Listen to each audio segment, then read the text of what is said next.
Merci encore une fois, et c'est malheureusement récurrent depuis le début de ce mandat. Le rapport social unique présenté aujourd'hui ne répond absolument pas aux attentes et aux enjeux sociaux de la 14e ville de France.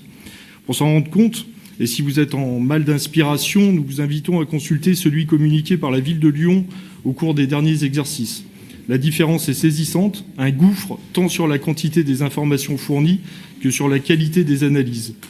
Publier des chiffres, c'est bien, mais les expliquer, trouver des leviers d'action correctifs, consulter son personnel en engageant une démarche sur la qualité de vie au travail et publier un baromètre, c'est mieux. J'allais dire, c'est l'essence même de la démarche. Cela permet de mesurer la conciliation des temps de vie, la satisfaction au travail et les plafonds de verre qui s'installent au cours d'une carrière. Alors, vous avez pris l'option de vous borner au strict minimum. Il est vrai que c'est toujours plus facile de mettre la poussière sous le tapis, sauf que cette poussière, elle rentre même plus. Plusieurs indicateurs devraient vous alerter.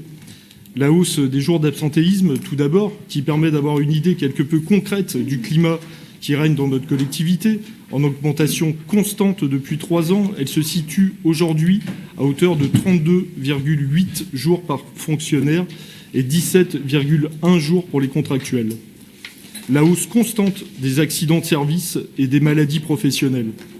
L'explosion des jours de grève, pas seulement due à la réforme des retraites. En réponse à ces alertes, nous constatons une multiplication presque par 2 des sanctions disciplinaires, une diminution sensible des assistants de prévention et la présence d'un seul médecin de prévention pour une collectivité de 3200 agents.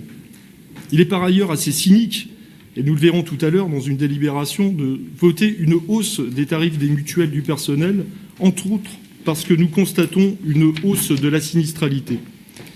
Il apparaît désormais urgent d'agir pour établir un climat social apaisé dans lequel chacun de nos agents doit être en droit de s'épanouir professionnellement tout en recevant la juste récompense de son investissement pour le service public qui est souvent sans faille.